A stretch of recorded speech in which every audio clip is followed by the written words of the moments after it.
کہ کافر ہے تو شمشیر پہ کرتا ہے بھروسہ، مومن ہے تو بے تیغ بھی لڑتا ہے صفائی. تو اس چیز کے لیے بہت ضروری ہوتا ہے کہ آپ کے اندر ایمان کی رتی ضرور ہو، کہ آپ میں ایمان ہوگا کہ میں اگر لیڈر ہوں تو میں آپ کو ریپرزینٹ کر رہا ہوں، اور آپ کو یہ میرے اوپر ٹرسٹ لیول اتنا ہائی ہو کہ یار یہ بندہ 1 روپے کا بےمانی نہیں کر سکتا، یہ بندہ قوم کے ساتھ بالکل ٹھیک ہے. ہمارا امانت دار ہے. یہاں پر تو 17 سیٹوں والا وزیر اعظم بنا ہوا ہے یار. بےمانی سے آپ ایمانداری کیسے نکال سکتے؟ مجھے تو یہ فلسفی ہے، میں سمجھ سے قاصر ہوں آج تک کہ بالکل جو صحیح خود ہے. بےمانی سے بیٹھے ہوئے ہیں، آپ جب بےمان ہیں ان میں آپ ایمان کی رتی تلاش کریں گے تو پاسبل نہیں ہے. تو ہمارا ملک ہمارے لیے سب سے پریورٹی ہے، ہمارا ملک ہمارے لیے سب سے آگے ہے، اور اس کے لیے ہمیں بڑا سوچ کے سمجھ کے سب کو ساتھ لے کے چلنا چاہیے، اور عوام کی ذرائع کے لیے عوام کی ڈیسیجنز کو لے کے چلنا چاہیے. اور عوام کا ڈیسیجن یا عوام کا لیڈر جو ہے وہ تو ایک ہی شخص ہے یار، جس کا نام عمران خان ہے، جو آج بھی پاکستانی عوام کے دلوں میں رہتا ہے. تو بات یہ ہے کہ آپ اس طرح زبردستی دھونس یا جھوٹ پوٹ کے اوپر گورنمنٹ یا پالیسیز رن نہیں کر سکتے. آپ کو یاد ہوگا کہ یمن کے اوپر جب وار ہوئی اور یہی ہمیں فوج بھیجنے کے لیے بار بار ہمیں پریشرائز کیا جا رہا تھا، تو پارلیمنٹ کے اندر ایک قرارداد آئی، اور پارلیمنٹ میں قرارداد پارلیمنٹ نے مشترکہ طور پہ منظور کی تھی کہ ہم لوگوں کی دوسرے ملک کی جنگ میں نہیں لڑیں گے. تو ہمارا تو کانسیپٹ ہی یہ تھا. میرا لیڈر بالکل صحیح ہے. میں واپس آتا ہوں آپ کی طرف بخاری صاحب، نہیں لڑی جا سکتی. راجہ صاحب کی طرف میں جاتا ہوں، اور میں پھر آپ سے پوچھنا یہ چاہوں گا کہ کیوں آیت اللہ خامنہئی نہیں بن سکے عمران خان صاحب، کیوں ٹرسٹ کیوں نہیں ہو سکا اگر آپ ان سے کمپیئر کر رہے ہیں؟ تو میں ذرا راجہ صاحب کی طرف جاؤں گا. راجہ صاحب یہ بتائیے گا کہ ابھی 2-3 پوائنٹس بڑے اہم ریز کیے ہیں بخاری صاحب نے، جس کے اندر سعودیہ کے ساتھ جو اگریمنٹ ہوا اس کے بارے میں کسی کو کچھ معلوم ہی نہیں ہے، کیونکہ آپ پارلیمنٹ میں نہیں لے کے گئے. بائی لیٹرل تھا، یونی لیٹرل تھا. اس کے اوپر سوال میں نے گزشتہ پروگرام میں بھی اٹھایا تھا، اس کے اوپر بھی جواب نہیں آ سکا. اس کے ساتھ ساتھ جو ہے وہ غزہ پیس بورڈ کا کنٹینٹ کیا ہے، کیا اس کے اندر جو ہے وہ بات چیت ہوئی ہے؟ کیونکہ آپ پارلیمنٹ میں کچھ لے کے نہیں آتے، یہ شکوہ جو ہے وہ کیا ہے اس کے اوپر، تو بتائیے گا پلیز. دیکھیں، پارلیمنٹ میں لینے کا جو پہلا عمل تھا پارلیمنٹ میں لے کے آنے کا، وہ ہم نے شروع کیا تھا. ابھی یہ کوئی پرانی بات نہیں ہے، ابھی اس کی نہ سیاہی خشک ہوئی ہے، نہ ان کے انکار کی بازگشت جو ہے وہ فضا سے غائب ہوئی ہے. لیکن پارلیمانی لیڈرز کو کہا گیا کہ آپ بریفنگ میں آئیں، they are nothing to lose. انہوں نے کوئی وہاں سے کوئی چیز گوانی نہیں تھی، ایک انفارمیشن حاصل کرنی تھی، اور اس کی روشنی میں ظاہر ہے ہر پارلیمانی لیڈر نے اپنی اپنی پارلیمانی پارٹی کو ایجوکیٹ کرنا تھا. لیکن وہاں پہ بھی انہوں نے انکار کیا. اور یہ جو ابھی بخاری صاحب نے بالکل ٹھیک بات کی کہ ایک ٹائم پہ یمن کے معاملے میں ہم پارلیمنٹ میں قرارداد لے کے آئے تھے، اس وقت ہماری حکومت تھی، پاکستان مسلم لیگ نون کی حکومت تھی، اور میاں نواز شریف صاحب وزیر اعظم تھے، اور پارلیمنٹ پہ اس پہ ڈیبیٹ ہوئی تھی. ابھی بھی پارلیمنٹ پہ ان معاملات پہ ٹائم دیا گیا، بات ہوئی. لیکن اب مسئلہ یہاں پہ ایک اور آ جاتا ہے جس کی بنیاد پہ شاید اس میں کہیں پہ رکاوٹ بھی آئی ہے، خصوصاً اس پارلیمانی جو نمائندوں کو دعوت دی گئی تھی، کہ اگر تو ہم نے بلوایا ہوتا کہ جناب ہم نے حکومت کی مدت میں اضافہ کرنا ہے، ہم نے کرنا ہے کہ جناب کوئی ایسا قانون پاس کرنا ہے جس سے وزیر اعظم زیادہ مضبوط ہو جائے گا. ہم نے تو ایک نیشنل ایشو پہ بلایا تھا، اور اس میں بھی یہ تھا کہ بریفنگ ایک طرف سے آنی تھی، کوئی فیصلہ نہیں تھا. تو وہ جو ایک ایٹیچیوڈ ہے، وہ جو ایک ہے کہ ہر چیز کی مخالفت ہی کرنی ہے، چاہے وہ افغان پالیسی ہے ریاست کی کہ اس نے تمام جتنے آپشنز تھے وہ استعمال کرنے کے بعد مختلف ممالک میں مذاکرات کے بعد جو ہے اس کو ایکسرسائز کیا، پھر چاہے وہ ایران اور گلف وار کے بارے میں پالیسی تھی. تو اگر اس کا منتہا اور مقصد جو ہے وہ صرف مخالفت ہو، اور اس کے عوض کیا مطالبہ ہو کہ جی ملاقاتوں کا مطالبہ ہو، رہائی کے مطالبے ہوں، تو یعنی سیاست اور کس کو کہتے ہیں نیشنل ایشوز پہ سیاست کرنے کا؟ یہی ہوتا ہے نا کہ جب آپ اسی کو کمپیئر کریں اس دور کو کہ جب ان کی حکومت تھی اور اسی قسم کے نیشنل ایکشن پلان اور نیشنل ایشوز پہ تمام پارلیمانی جماعتوں کو اور لیڈرز کو اعتماد میں لینے کی بات ہوئی تھی، تو ہم جیلوں میں تھے، تو ہم وہاں سے نکل کے تو اس میں پہنچ گئے تھے، اور ان کے اپنے لیڈر جو وزیر اعظم تھے اس وقت انہوں نے اس میں شرکت کرنا گوارا نہیں کیا تھا. تو یہ بنیادی طور پر اچھا چلے سر، یہ ہو گیا. وہ تھوڑا سا 2-3 چیزیں یہ بتا دیں کہ غزہ پیس بورڈ اس کا ٹیبل آف کنٹینٹ کیا ہے، اور جو آپ کا سعودیہ کے ساتھ معاہدہ ہے وہ اس کے اندر سر یک طرف ہے یا دو طرف ہے؟ دیکھیں، سعودیہ کے ساتھ جو معاہدہ ہے وہ تو ظاہر ہے دو طرفہ ہے، اور اس کے لیے اس کو انووک کرنے کی بھی کوئی کلوزز ہیں. یہ نہیں ہے سعودیہ کے ساتھ معاہدہ کہ جناب وہ سعودیہ پہ گولی چلے گی اور پاکستان جو ہے وہ اپنے جہاز اور بحری جہاز لے کے تو چنگاڑتا ہوا بھاگ پڑے گا، یا وائس ورسا فار سعودیہ. اس کے اندر پوری کلوزز یہی ہیں کہ ایک ملک پہ حملہ دوسرے ملک پہ تصور کیا جائے گا، اور وہ بھی بائی لیٹرل اس طرح ہے کہ وہ ملک جب اس کلوز کو انووک کرنے کے لیے کہے گا. یہ بہت سے لوگ آج جو ہے وہ کیڑے نکالنے کے لیے یہ اس قسم کا کاؤنٹر نیریٹو دیتے ہیں کہ جناب وہ فلاں پہ حملہ ہوا. پہلی بات یہ ہوئی کہ جب پاکستان پہ حملہ ہوا تھا تو Pakistan was able to defend itself in excellent manner, اور دنیا بھر نے دیکھا. اسی طرح افغانستان کا جو ایشو ہوا جس میں پاکستان دہشت گردی کا شکار ہوا، تو پاکستان نے ابھی تک اسے انووک نہیں کیا، سعودی عرب سے کوئی امداد نہیں لی تھی. لیکن اگر سعودی عرب پہ کوئی حملہ ہوتا ہے اور سعودی گورنمنٹ اس ایگریمنٹ کو انووک کرتی ہے، یعنی یہ بھی ایگریمنٹ کی بڑی امپورٹنٹ کلوز ہوتی ہے جو جب لوگ اعتراض کرتے ہیں تو وہ بھول جاتے ہیں. تو اس لیے یہ بالکل دو طرفہ معاہدہ ہے، لیکن یہ ڈیپینڈز کہ جب کوئی ملک ایک مملکت جو ہے وہ دوسرے سے مدد مانگتی ہے تو پھر اس کے بعد ظاہر انووک ہوگا. I am not privy to the fact کہ سعودی عرب نے ابھی فزیکلی ہم سے کوئی ایسی مدد مانگی ہے اس سٹیج پہ یا نہیں، یہ تو ابھی جو ہے وہ سامنے آ جائے گا. لیکن بہرحال جو اس کی کلوزز ہیں وہ تو ایسے ہی ہیں. بالکل ٹھیک ہے. میں سر آپ سے میاں صاحب جاننا چاہوں گا کہ جو گفتگو کی علی بخاری صاحب نے جو اس کا جواب رانا صاحب نے دیا، سر بتائیے گا. ہاں ٹھیک ہے، میرا دونوں کے چونکہ اپنا اپنا پارٹی پوائنٹ لائن بھی ہے نا، اس کے اوپر بھی انہوں نے چلنا ہے، کیونکہ وہ تو عمران خان کی بات کر رہے ہیں، ٹھیک ہے وہ حق بجانا ہے اور کرنی چاہیے، ان کے ایک پاپولر لیڈر ہیں اور وہ کہہ رہے ہیں جی ہمارے. اچھا جب ابھی یہ بات کی گئی نا انووک کرنے کی، دیکھیں ابھی یہ بات صحیح ہے کہ اس میں دنیا میں ہمارے سامنے 3 مثالیں اس وقت تو موجود ہیں جن کو ہم کمپیئر کر سکتے ہیں. ایک تو نیٹو کی طرز کی ملٹری الائنس کہ جس میں تھا کہ ایک ملک پر حملہ جو ہے وہ پورے نیٹو ممالک کے اوپر ہر ایک پر متصور ہوگا. اچھا اس کی طرز پر اگر یہ نہیں بھی معاہدہ ہے تو لیکن یہ معاہدہ اس معاہدے سے تھوڑا ہائر لیول کا ہے جو ایران اور رشیا کے درمیان ہے. وہ 20 سالہ کمپریہنسو اسٹریٹجک پارٹنرشپ کا معاہدہ ہے جس کے تحت ملٹری ایکوپمنٹ بھی ایکسچینج ہوتا ہے.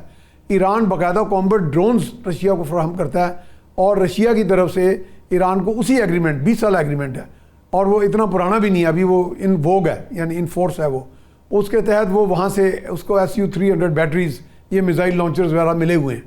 تو اب وہ آگے بہت سی موومنٹ جو ہوتی ہے ملٹری کی وہ بعض اوقات سیکرٹ بھی رکھی جاتی ہے. ہر وقت یہ نہیں ہوتا. معاہدہ ایک آپ کو کور دے دیتا ہے کہ جی آپ دونوں نے آپس میں کوآپریٹ کرنا ہے ان لائنز پر، ان ایکوپمنٹ میں، تربیت میں یا اسکل میں یا ٹریننگ میں، تو اور اس طرح کی ایکوپمنٹ ہم آپس میں ایکسچینج بھی کریں گے. وہ ایک کور مل جاتا ہے آپ کو انٹرنیشنل لیول پہ بھی اور ریجنل لیول پہ بھی. اچھا اب آ گیا جو پاکستان اور سعودی عرب کا جو معاہدہ ہے وہ اس سے ہائر لیول کا معاہدہ ہے، کیونکہ اس میں بھی وہی لفظ کہا گیا جس طرح کہ نیٹو کے اندر ہے. وہ کہ میں یہ نہیں اس کو نیٹو سے کمپیئر کر رہا کہ نیٹو جتنا بائنڈنگ ہوگا، کیونکہ ابھی تو اس نے اپنی آزمائش میں سے گزرنا ہے نا جی. ابھی تو اس کا ٹیسٹ ٹرائل ہونا ہے کہ جی ہمارے کیا سعودی عرب پہ جو حملے ہو رہے ہیں کیا وہ سعودی عرب پہ حملے میں تصور ہوں گے. ایران کہتا ہے نہیں جی ہم تو امریکی اڈوں پہ کر رہے ہیں. سعودی عرب سمجھ رہا ہے کہ ہماری ٹیریٹری میں ہو رہے ہیں، ہماری ایئر سپیس وائلیٹ ہو رہی ہے. اور ابھی تک دیکھیں نا انووک کرنے کی بات تو پہلے یہ آتی ہے کہ انووک کرنے کی کلوز سے میں اس کی ڈگری کا بتا رہا ہوں کہ اس کا درجہ کیا ہے. درجہ اس کا یہ ہے کہ اس میں بھی یہ الفاظ لکھے گئے ہیں کہ اگر پاکستان پر حملہ ہوگا تو تصور ہوگا کہ سعودی عرب پر. اگر سعودی عرب پر یقیناً انووک کیے بغیر بھی شاید انووک کی کلوز نہ بھی اگر ہو تو معنی اس کا یہی ہے کہ اگر سعودیہ کو کوئی ایگزسٹینشیل تھریٹ ہوگی تو پاکستان ول کم ان ایکشن. چلیں انووک کرنے کی سیفٹی کلوز ہونی چاہیے میں سمجھتا. ویسے ابھی تک تو سعودی عرب نے انووک نہیں کیا. دیکھا جائے تو سعودی عرب کے پاس بھی ڈیفینس اکوپمنٹ ہے اور اچھا خاصا ہے، ایسی بھی کوئی بات نہیں کہ وہ ریٹیلیٹ نہ کر سکے. تو اس میں سمجھتا ہوں کہ پاکستان کی سین ایڈوائس بھی ان کو گئی ہے کہ جی ایک دم حملے کا جواب حملے سے نہ دیا جائے، کیونکہ ایران کے جذبات مجروح ہیں، ان کی قیادت کو ایلیمینیٹ کیا گیا ہے اور اتنی فائر پاور اتنی ایئر پاور کے ساتھ ان پہ بمبارڈمنٹ ہوئی ہے اور اس میں وہ کسی حد تک ایک نی جرگ رسپانس بھی جاری ہے. بعض کا تو میرا یہ خیال ہے، میرا ایک امیجنیشن ہے، میرا ایک انالیسس ہے کہ ممکن ہے کہ یہ جو نی جرگ حملے کیے جا رہے ہیں گلف میں بنسبت اسرائیل کے، اسرائیل میں کم حملے ہوئے ہیں، گلف میں زیادہ ہوئے ہیں. ایک چھوٹا سا کمپیریزن اس طرح کا آ رہا ہے دنیا میں. بالکل ٹھیک ہے. تو وہ اس سے یہ تاثر مل رہا ہے کہ یہ جو ہے نا کوئی اور فورس بھی ہے اندر ہی وہیں پہ ایران میں جو صرف ایک رد عمل کی صرف دے رہی ہے اور وہ یہ نہیں دیکھ رہی کہ اسٹریٹجیکلی کس طرح اپنے آپ کو پلیس کرنا ہے. بالکل صحیح ہے. اچھا اس میں علی بخاری صاحب ایک تو جو ابھی رانا صاحب کہہ رہے تھے کہ بریفنگ کے اندر آپ کو بلایا تھا, اس پہ ذرا یہی بات کرنی تھی, اور دوسرا انہوں نے سعودیہ کے ساتھ جو ہے وہ کافی حد تک چیزیں جو ہے وہ کلیئرلی بتائی ہیں. تو میں اصل میں جو پہلے بھی سوال کرنا چاہ رہا تھا وہ ڈائریکشن پہ کرنا چاہ رہا تھا. آپ اس کو لے گئے اس طرف کہ لوپ ان نہیں کیا گیا, بالکل لوپ ان کرنا چاہیے, بالکل جمہوریت ہے, پارلیمنٹ میں سب کچھ لے کے جانا چاہیے, لیکن اپارٹ فرام دیٹ ڈائریکشن ٹھیک ہے. دیکھیں یار, میں تو اس گورنمنٹ کی کوئی ڈائریکشن کو صحیح نہیں سمجھتا. ڈائریکشن ہے کیا, مجھے یہ تو بتا دیں. ڈائریکشن مجھے ذرا آپ سمجھا دیں, میں سمجھنا چاہتا ہوں اسامہ آپ سے کہ آپ ایک لرنڈ آدمی ہیں, کہ کیا یہ نوبل پیس آف کا جو پرائز تھا وہ یہ گورنمنٹ پیچھے ہٹی ابھی تک کہ یار یہ ڈونلڈ ٹرمپ ڈیزرو نہیں کرتا, ہم اس کے پیچھے ہٹتے ہیں؟ نہیں ہٹی, آج بھی کھڑے ہوئے ہیں. آن دا ون سائڈ یہ کہتے ہیں جی کہ ڈونلڈ ٹرمپ کو جو ہے وہ نومینیٹ کرتے ہیں ہم for the Nobel peace prize کے لیے, نمبر ون. اچھا نمبر ٹو یہ آ گیا کہ آپ کہتے ہیں جی کہ ہم اسرائیل کو نہیں مانتے, جی ہم اسرائیل کے خلاف ہیں. اچھا جی آپ اسرائیل کو نہیں مانتے ہیں, لیکن آپ جا کے غزہ پیس آف اس میں بورڈ میں شامل ہو گئے جس میں غزہ خود شامل نہیں ہے, جس میں فلسطین خود شامل نہیں ہے, جس میں فلسطین خود شامل نہیں ہے, اور 8 ملک اس کے شامل ہیں, 7 جنگ لڑ رہے ہیں اس کے اندر. ٹھیک ہے, آپ کدھر کھڑے ہوئے ہیں؟ اب تیسری بات جو میں آپ کو بتاؤں, جو ابھی بھائی کہہ رہے تھے بات کہ جو گلف کے اندر اٹیکس ہوئے, ذرا تھوڑا سا نا میرے پاس جو انفارمیشن ہے آپ لوگوں کے تھرو ہی آئی کیونکہ میڈیا سے آئی, تو میں جب کیلکولیشنز کرتا ہوں رات کو بیٹھ کے تو مجھے پتا چلتا ہے کہ جو ایرانی میزائلز روکے گئے وہ جارڈن سے بھی روکے گئے, وہ یو اے ای سے بھی جائے, آپ نے دیکھا ان کو جو ایئر بیسز سے ہے وہاں سے اٹیکس ہوئے, وہ جو آپ کے قطر تھا اس کے بھی اٹیکس ہوئے. اور بھائی وہاں سے روکے تو وہ امریکن ہی روک رہے ہیں نا, اور کون روک رہے ہیں مجھے تو بتا دیں, میں تو ایک عام انسان ہوں, میں کوئی سعودی عرب نے کاؤنٹر اٹیک نہیں کیا, کاؤنٹر اٹیک نہیں کیا, جی میں عرض کر رہا ہوں, میں اس پہ عرض کر رہا ہوں. اور یہ پہلے بتا دیا گیا تھا ان کی طرف سے, ایرانینز کی طرف سے, کہ جی جو بھی آپ کے جتنے بھی اڈے ہیں جو بھی یوز کرے گا, امریکن اڈا یوز ہو رہا ہے نا, آپ کہیں امریکن اڈا یوز ہو رہا ہے, امریکنز بیٹھے ہوئے وہاں سے وہ فلائی کر رہے ہیں, سب کچھ کر رہے ہیں, تو یہ کسی اور کی ٹیریٹری ہے, تو بھائی وہ ٹیریٹری آپ امریکنز کے بند کریں. لیکن پرابلم ایک آ رہی ہے کہ آپ نے, ہمیں بھی ابھی پتا چلا اس سارے جنگ کے اندر کہ سارے یہ جو عرب دنیا جس کو مڈل ایسٹ آپ کہتے ہیں, انہوں نے ان کی سیکیورٹی کی گارنٹی تو امریکنز نے اٹھائی ہوئی تھی کہ ہمارے اڈے یہ ہیں اور ہم آپ کو بچائیں گے. اب میں تو as a student of law, as a political worker, یا ایز اے ایک پاکستانی شہری, مجھے تو جس دن یہ پتا چلا کہ جی ڈے فرسٹ کو جو بحرین پہ یا جو یو اے ای میں اٹیک ہوئے اس میں $1.5 ارب کا پورا جو ریڈار سسٹم تھا, جو اینٹی میزائل سسٹم تھا, اڑا کے رکھ دیا اگلوں نے, جس کے اوپر امریکنز نے کہا کہ یہ ٹیکنالوجی جو ہے ان کی تھی, لیکن ان کو پن پوائنٹ چائنیز نے کر کے دیا. امریکن سیکریٹری آف وار نے یہ بات کی. تو میں تو یہ سوچنے پہ مجبور ہو گیا نا کہ اربوں روپے کی وہاں پر, اربوں ڈالرز کی انویسٹمنٹ جو ہوئی تھی وہ تو ودن 1 نائٹ آپ کی اڑ گئی. اب ہم نے کیا کرنا ہے؟ دا پرابلم ہے یہ کہ دوسری جنگ ہو رہی ہے, ہم نے کیا کرنا ہے؟ ہم ایران کو بھی ناراض نہیں کر سکتے. آبویسلی ہمارا ایک تو مسلم برادر ہے, دوسرا 900 کلومیٹر کا جو ہے ہمارے ساتھ بارڈر لائن ہے, اور ہم کبھی بھی یہ نہیں کہیں گے اگر ہم ذی شعور ہوئے کہ ہم نے اپنے ساتھ جو ہے مودی کو لا کے جگہ سپیس مہیا کر دیں, یا نیتن یاہو کو ہم سپیس مہیا کر دیں. سو ایک تو یہ بات بالکل کلیئر ہونی چاہیے کہ وہ ایران رہے گا, وہ سٹیبل رہے گا, وہ اپنی ان کی انٹیگریٹی رہے گی, تو اس کا امپیکٹ ہمیں ضرور ہوگا. ٹھیک ہے, اور اگر وہ نہیں رہے گا تو ہمارے لیے وہ نیگیٹیوٹی کی طرف چلا جائے گا ڈیفینیٹلی. ٹھیک ہے نا جی, مطلب ان سے جیسے تیسے بھی ہمارے پچھلے آفٹر یہ جو آپ کی رجیم آئی انقلاب والی 1979 ٹو آن ورڈ, ہمارے ان سے جیسے تیسے بھی تعلقات رہے. ایسا کبھی بھی نہیں ہوا کہ ہم وار اینگل میں چلے جائیں. سو ہم ایک دوسرے کو پروٹیکٹ بھی کرتے رہے, اور پرانی ہماری ٹریڈیشنز بھی چلی آ رہی ہیں. اگر 1947 میں چلا جاؤں میں تو ایران پہلا ملک تھا جس نے پاکستان کو قبول کیا, اور آن دا ادر سائڈ اگر میں چلا جاؤں افغانستان کی طرف, تو آج تک ابھی ہم افغانستان کا جنگ لڑ رہے ہیں. کل آپ نے دیکھا کہ ڈرونز ان کی طرف سے آئے, تو ان کو کس نے مہیا کیا ڈرونز؟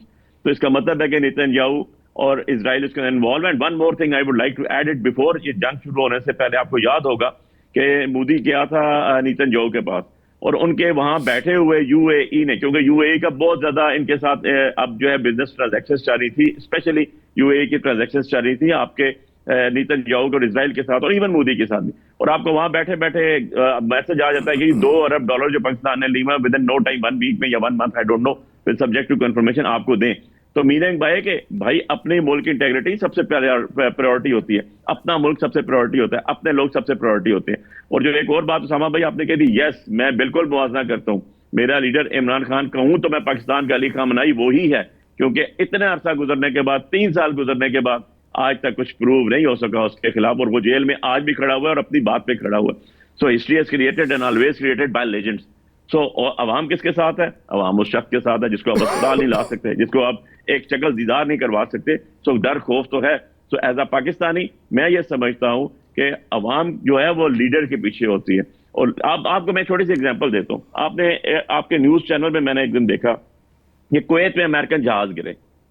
میں یہ عوام کی بات بتا رہا ہوں آپ کو. آئی am not talking about the kingdom. اور یہ ساری آپ کی نیوز میڈیا کے تھرو جو ہے یہ سینڈیکیٹڈ نیوز تھی. اس پہ سے وہ خاتون اور 2 جیٹ ان کے پائلٹس جو ہیں وہ انہوں نے ایجیکٹ کیا, وہ نیچے آئے. اور جو کویت کی عوام تھی وہ ان کو مارنے کے لیے پہنچ گئی تھی وہاں. ان کو پولیس نے وہاں سے اسکیپ کیا. میننگ بائی کہ وہاں پر بھی جو لوگ رہتے ہیں وہ اینٹی اسرائیل, اینٹی امریکہ, ان کے سینٹیمنٹس بھی موجود ہیں. ہمارے ملک میں تو ہیں ہی ہے نا. ہر ملک میں آپ دیکھیں تو یہی چیز آ رہی ہے. سو یہ میں نے اپنے پاس سے کوئی بات نہیں بتائی, میں نے نیوز چینل سے اور سوشل میڈیا کی نیوز تھی, اس کے اندر بتایا کہ جی وہاں لوگ پہنچ گئے تھے کہ یہ امریکن ان کو ماریں گے, لیکن ان کو پولیس نے وہاں سے اسکیپ کیا.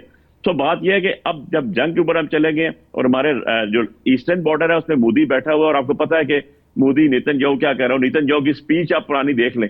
نیتن یاہو کی اسپیچ میں اس نے کہا ہوا ہے کہ ایران اینڈ دین پاکستان. سو ہم نے اپنا آپ سیف کرنا ہے, اپنا آپ بارڈر سیف کرنا ہے, اپنے ساتھ ہم نے اسلامی ملکوں کو بھی رکھنا ہے. ہماری پالیسی ایک بڑی بیلنس ہونی چاہیے. کم سے کم ہمیں 2 قدم پیچھے ہٹنا چاہیے. اسامہ بھائی, میں یا آپ یا کوئی اور اس جگہ پہ ہوتا کہ یار یہ ڈونلڈ ٹرمپ کو جو ہم نے خوشامد کر کے, پالشنگ کر کے, ہم نے بٹرنگ کر کے, ہم نے یہ کہا کہ جی نوبل پرائز پیس کے لیے اس کا نام جو ہم نے کیا, بڑا ظلم کیا, بڑی زیادتی کی ہے. آئی ڈونٹ نو اس کو کیسے جسٹیفائی کریں گے. چلیں ہم تو پاکستانی ہیں نا, ہمیں مارا جا رہا ہے تو پاکستانی مار رہے ہیں, ہم جیل میں ہیں, طریقے بھگت رہے ہیں, مقدمے کھا رہے ہیں, جیت کے باہر بیٹھے ہوئے ہیں. لیکن یار انٹرنیشنل ورلڈ کو آپ نے کیا دیا ہے. ایون آپ کو اگر میں اسکینڈینیوین کنٹریز کی بھی بات کروں اسامہ, تو آپ اس میں بھی دیکھیں کہ گریس لینڈ کے ایشوز کے اوپر وہ سارے بھی ایک سائڈ پہ کھڑے ہوں گے. So we have to take something. اور ایک چیز تو بتا دی ایران نے, ایران کی کرنسی ہم سے بہت ویک ہے. ہم 1000 روپیہ دیتے ہیں تو وہاں پر شاید 10,000 سامان آتا ہے یا اس سے بھی زیادہ آتا ہوگا. اور وہ امیر ملک تھا. امیر ملک اس لیے تھا کہ 1979 تک 60,000 امریکنز وہاں نوکری کرتے تھے, روزگار کا یہ سسٹم تھا. تو میننگ بھائی ایک امیر ترین ملک غریب ہو گیا, لیکن وہ غربت کے بعد بھی یہاں کھڑے ہوئے. ہم لوگ تو امیر تھے ہی کبھی نہیں نا. ہم نے تو ہمیشہ یہی دیکھا کہ IMF سے پیسے آ رہے ہیں, ہم نے یہی دیکھا کسی ملک سے بھیک مانگی جا رہی ہے, دوسرے سے مانگی جا رہی ہے, لیکن ان کے تو پیسہ سیل ہوا ہوا ہے. لیکن وہ قوم کھڑی ہوگی, انہوں نے اپنے لیڈرز کے پیچھے, اپنے ملک کی سالمیت میں جتنے وہ احتجاج وغیرہ ہم دیکھ رہے تھے جس کو یہ یورپینز اور امریکنز پرو کرتے تھے, الٹیمیٹلی ختم ہو گئے نا. آج سارے قوم کٹھی ہوگی اور اپنے لیڈرز کے پیچھے کھڑی ہوگی. تو وہ امیر ہو کے بھی 47 سال انہوں نے گزار لی, ایک نسل گزر گئی نا 47 ایئرز. بالکل صحیح ہے سر, میں آگے بڑھتا ہوں. جی رانا صاحب گزر گئی, لیکن ایون اندر وائز وہ کھڑے ہوئے ہیں میننگ بائی کہ وہ امیر غربت میں بھی کھڑے ہوئے ہیں, لیکن انہوں نے انٹیگریٹی کا سودا نہیں کیا, اپنی خودداری کو نہیں مارا. بالکل صحیح ہے. راجہ صاحب آواز آ رہی ہے آپ کو؟ جی بالکل سر, آپ نے گفتگو سنی ہے, ضرور کمنٹ کیجئے گا. بہت جو امپورٹنٹ بات ہے وہ نوبل پرائز والی ہے, اس کے اوپر سر کیا حکومت کا سٹانس ہے؟ دیکھیں, ہر ملک جو اپنی فورن پالیسی اپناتا ہے وہ حالات کے مطابق اور اس وقت کے مطابق ہوتی ہے. دیکھیں, یہ تو نہیں ہے کہ آج آپ جو ہے وہ کسی اپنی یمن جنگ میں یا کمبوڈیا کی جنگ کی جو پالیسی تھی اس کو آج جو ہے آپ اپنا شروع کر دیں. یہ اس وقت کی بات تھی. یہ آپ کو پتا ہے کہ یہ کب کی بات ہے؟ یہ اس وقت کی بات ہے جب پاکستان اور بھارت جو ہے وہ ایٹ لاگر ہیڈز تھے, اور بس وہ جنگ جو ہے وہ پروکسیز بھی ساری چل رہی تھی. تو جب پاکستان نے اپنی فورن پالیسی کو ڈیزائن کرنا ہے تو وہ کسی کی خواہش پہ تو نہیں ہو سکتی, وہ پاکستان کی سلامتی کے مطابق ہوگی. میں بہت سے دوست ہمارے بات کرتے ہیں, لیکن مجھے ایک سوال کا جواب دیں, جب پاکستان پہ بھارت نے حملہ کیا یا پاکستان 2 لخت ہوا تو کون سا ملک بندوقیں اٹھا کے آ گیا تھا؟ کس نے اپنی فوجیں پاکستان کی مدد کے لیے بھیجی؟ یہ آج جذباتی باتیں تو بہت ہوتی ہیں, لیکن سب سے پہلے ہمیں پاکستان کی حفاظت, پاکستان کی سلامتی کو دیکھنا چاہیے. پاکستان نے ہمیشہ جو فلسطینی کاز ہے اس کی حمایت کی ہے, آؤٹ آف وے کی ہے, it is cost of its own security, integrity اور اس کی اپنی سلامتی بلکہ بقا کی قیمت پہ کی ہے. لیکن کیا پاکستان کو بھی وہی ریسیپروکیشن ملی ویزا وز انڈیا؟ کشمیر کے معاملے میں بھی کیا ہمیں ہمیشہ حمایت ملی ویسی جیسی ہماری طرف سے ہوئی ہے؟ تو اس لیے ان چیزوں کو بھی مد نظر رکھ کے تو پاکستان کو سب سے پہلے اس وقت جو نوبل پرائز کے لیے ریکمنڈیشن تھی وہ اس وقت دشمن کو جو ہے وہ ہمارے سر پہ تھا. تو ہم نے جب دیکھنا ہوتا ہے, اپنی پالیسیز ریجنل بنانی ہوتی ہیں تو ہمیں اس کے مطابق بنانی پڑتی ہیں کہ جو ہماری دشمن ملک ہیں ان کے ساتھ پاکستان کی کیا صورتحال ہے. دوسرا, انہوں نے مجھے بخاری صاحب نے کہا, تو اب جہاں تک کویت یا عرب ممالک کا تعلق ہے, ان کے عوام کی جو فیلنگز ہیں یا وہ ہیں وہ ٹھیک ہے، ان کے اپنے مطابق ہوں گی، لیکن وہ چونکہ انہیں ہمیشہ سے خطرہ جو ہے وہ اگر آپ انالیسس کریں تو ایران سے درپیش رہا ہے. یعنی عراق کویت پہ حملہ کس نے کیا تھا؟ کویت پہ حملہ عراق نے کیا تھا اس وقت، اور اس وقت وہ ریجنل پاور تھی. اس وقت بھی جو انہوں نے اڈے وغیرہ دیے ہوئے ہیں وہ بنیادی طور پر ایک اور خطرے کے پیش نظر جو ہے وہ ریجن کے خطرے کے پیش نظر انہوں نے دیے ہوئے ہیں. اب نہیں پتا کہ اس وقت انہوں نے کیا سمجھا کہ یہ جو پائلٹ گرا ہے، جہاز گرا ہے، یہ کویت پہ حملہ کرنے والا جہاز تھا تو گرا ہے، تو اس لیے لوگوں نے ظاہر ہے ان پہ وہ کیا ہوگا، غصہ کیا ہوگا یا پولیس کو بچانا پڑا ہوگا. لیکن نیسیسریلی اس وقت انہیں نہیں پتا تھا کہ کویت کے حملے جو چونکہ میزائل جو گر رہے تھے وہ مختلف جگہوں سے آ رہے تھے. اس میں تو بلکہ یہ بھی چیزیں سامنے آئی ہیں کہ بہت سی جگہوں سے ایران نے انکار کیا ہے کہ ہم نے یہ حملے نہیں کیے تھے تیل کی تنصیبات پہ.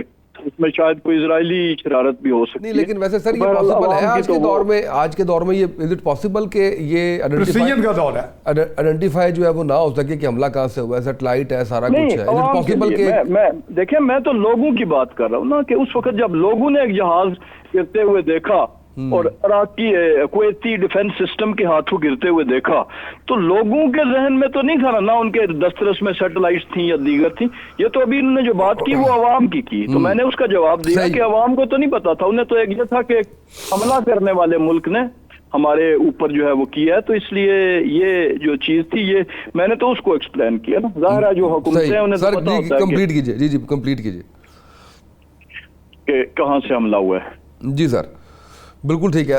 سر تھوڑا سا افغانستان کے اوپر میں آنا چاہوں گا. آپ کی ایکسپرٹیز بھی ہے، آپ خیر سے بڑے ان کے قریب رہ کے آپ آئے ہیں، تو جو وہاں سے جو کچھ جیسے آپ ڈرون تک آنا شروع ہو گئے ہیں سر، کدھر حالات جا رہے ہیں؟ ٹھیک ہے، یقیناً دیکھیں پہلے کون سا وہ ہمارا کوئی لحاظ کر رہے تھے، کوئی مساجد میں بم چلا دینے، جنازوں پہ بم چلا دینے، اسکولوں پہ چلا دینے بلا وجہ ہی. دیکھیں پاکستان نے کبھی بھی افغانستان پر حملہ آور نہیں ہوا. کوئی بھی ہمیں جس طرح مرضی کرٹیسائز کر لے، پی ٹی آئی کا کر لے، نون لیگ کا کر لے، پیپلز پارٹی کا کر لے، پاکستان کی من حیث القوم من حیث الملک ایک ہی پالیسی رہی ہے، افغانستان کے ساتھ برادرانہ اسلامی برادرت کے طور پر ٹریٹ کیا پاکستان نے. اس میں تمام جماعتیں یکجا ہیں، یکسو ہیں. اس میں ملٹری حکومتیں، سول اور نان ملٹری سب ایک ہی پیج پہ رہی ہیں. ہماری یہی پالیسی رہی ہے، ہمیں وہاں سے کبھی ٹھنڈی ہوا نہیں آئی. اب یہ ہے کہ چونکہ وار لارڈزم کی بھی بات ہوئی، واقعی ہیں وہاں وار لارڈز ہیں، ان کی اپنے اپنے انٹرسٹ ہیں، لیکن جو اصل ڈومینیٹنگ رولنگ پارٹی ہے وہ تو طالبان رژیم ہے جو اوپر، جس کو ہم فتنہ الخوارج بھی کہتے ہیں، جن کو ہم وہ بھی کہتے ہیں فتنہ الہندوستان بھی کہتے ہیں. ویسے یہ لفظ ہمارے ہاں ایک بہت بڑے ریلیجس اسکالر جو جہادی تنظیم کے بھی سربراہ ہیں، ان سے میں نے جب پوچھا جی طالبان اور داعش کے بارے میں آپ کا کیا رائے ہے، انہوں نے کہا جی دونوں خارجی ہیں. اور یہ 10-12 سال پہلے انہوں نے کہا تھا. ہماری مسلح فوج یا آئی ایس پی آر تو اب یوز کر رہے ہیں نا یہ لفظ. یعنی ایک طرح انہوں نے یہ بات ہمیں واضح طور پہ پبلکلی کہہ دی تھی، اور وہ خود ریلیجس اسکالر اور جہادی ہیں بہت بڑے. تو انہوں نے یہ کہا تھا کہ جی یہ خارج اسلام ہے یہ لوگ. لیکن ہمارے ہاں ایک بڑا زیادہ ایک معصومیت یا ایک بھول پن رہا کہ ہم ان کے بہروب پر جو ہے نا اس کے وارے نیارے رہے. ہمیں بہت سال لگ گئے یہ لوگوں کو سمجھانے میں کہ یہ لوگ ہمارے سجن نہیں ہیں، کیونکہ ان کا ایک ہی مشن ہے قتل قتال، اور قتل قتال کا کوئی جواز نہیں ہوتا، نہ کوئی اسلامی، نہ کوئی ہیومن، نہ کوئی ریلیجس، نہ کوئی آئیڈیولوجیکل، نہ نظریاتی، نہ روحانی، نہ باطنی، نہ دیگر. اور چونکہ پھر بالخصوص ایک ایسے ملک کے ساتھ جو آپ کو اپنا چھوٹا بھائی سمجھے، جو آپ کے لوگوں کو یہاں پناہ دے، ان کے لیے سب اچھا دوستی بھائی چارہ. پاکستان نے کبھی جنگ نہیں کی، وہاں سے جنگ ہوتی رہی کسی نہ کسی شکل میں. بارڈر کراس کر کے یہاں آ گئے، یہاں سے گاڑیاں چوری کر کے چلے گئے. میری اپنی گاڑی میں نے بتایا کہ افغانستان میں چل رہی ہے اس وقت لاہور نمبر کی، یعنی کہ کہنے کا، اور لاہور کے ادھر آپ کے دفتر کے قریب سے چوری ہوئی. لیکن کہنے کا مقصد ہے جہاں لا لیسنس کا یہ لیول ہو اور کوئی ہمدردی نہ ہو، نہ کسی مسلمان سے، نہ کسی بھائی سے، نہ محبت کرنے والے سے، ان سے آپ کیا ایکسپیکٹ کریں گے؟ پھر وہ جا کے گود میں بھی بیٹھ کے انڈیا اور اسرائیل کی آپس میں نیکسس ہو. دنیا آپ دیکھیں، دنیا ویسے لائک مائنڈڈنیس پہ چل رہی ہے، یہود و ہنود وہ لائک مائنڈڈنیس ہے. یہ نہیں ہمیں فٹ آتے سمجھ آ رہی کہ یہ نہ یہ یہود ہے نہ ہنود ہیں افغانی، یہ کوئی نئی تیسری نسل ہے، یہ کوئی بےحود قسم کی ہو سکتی ہے، یہود ہنود بےحود. کہ جو آپ میں تو یہی کہوں گا کہ جو نہ اپنے اسلامی بھائی چارے کو کوئی اہمیت دیتے ہیں، نہ پاکستان کی محبت کو دیتے ہیں، اور یک طرفہ لڑائی لڑے جا رہے ہیں. اب ہم مجبور ہو گئے ہیں، دیر از نو وے. مجھے تو آج سے 20 سال پہلے بھی جب کسی نے تجزیے کے لیے بلایا، میرے اپنے ساتھی افغان جہاد میں گئے، جسے میں آج تک افغان فساد کہتا ہوں، ایمانداری کی بات ہے، کوئی جہاد نہیں تھا، وہ امریکی جہاد تھا، لیکن یہ وہ دیکھا جائے تو پاکستان کے لیے وہ فساد تھا، اور اسی کا نتیجہ آج ہم بھگت رہے ہیں۔ یہ ویپنز وغیرہ، ہم اس طرح چیف منسٹر پرائم منسٹر کو ملتے رہے، ہم انہیں کہتے رہے کہ اتنی ویپنائزیشن ہے سوسائٹی میں۔ لاہور جیسے شہر میں 30-40 لاکھ کلاشن کوف، کرن کوف، پشپشے، کلا کوف، عزی۔ آپ اسرائیل کا کہتے ہیں، اسرائیل لاہور میں بدماشوں کے پاس اسرائیل کے ویپنز ہیں، وہ کہاں سے آگے؟ وہ ہندوستان نے سپلائی کی ہمیں یا وہ طالبان نے کیا؟ کہنے کا مقصد ہے کہ ہمارے ہاں اوور ویپنائزیشن اس انڈر ورلڈ، اس ٹیررسٹ نیٹ ورک کی وجہ سے پھیلی ہوئی ہے، اور اس کو ہم نے اب بےخونی کرنی ہے، اور ہم اچھا کر رہے ہیں کہ ہم نے جرت کے ساتھ، اور ممکن ہے، میری اطلاعات یہ ہے کہ ابھی چونکہ وہ اوپن نہیں ہوئی چیزیں، ہمیں اس میں سعودی عرب سے کوئی نہ کوئی ہیلپ مل رہی ہے کسی شکل میں، مٹیریل یا مانیٹری، کیونکہ دیکھیں جنگ لڑنا کوئی اتنا آسان کام تو نہیں، کاسٹ یو اے لاٹ۔ ہمیں یاد ہے اچھا یہ اب جذباتی جب آپ نے بات کی سن 65 کی جنگ میں، ہمیں یاد ہے ہم اسکول گوئنگ تھے، تو سن 65 کی جنگ میں یہاں پہ ایک طیارہ، یہاں پہ MM عالم نے یہاں غالباً ہمارے کسی اور پائلٹ نے گرایا، تو لوگ اس کے پیچھے بھاگتے چلے گئے، وہ محمود بوٹی بند پہ گرا، وہ جنرل کریاپا انڈیا کا بیٹا تھا، فلائٹ لیفٹیننٹ کریاپا، لوگوں نے مارنا شروع کر دیا، لہو لہان کر دیا، بالکل ٹھیک ہے، ملٹری پولیس پہنچ گئی اور انہوں نے بچا لیا اسے۔ بالکل صحیح، اسٹیٹ اور طرح بہیو کرتا ہے، لوگ اور طرح کر رہے ہوتے ہیں۔ بالکل ٹھیک۔ ناظرین یہاں پر وقت ہوا ہے ایک بریک کا، بریک سے واپس آئیں گے، گفتگو کے سلسلے کو جاری رکھیں گے۔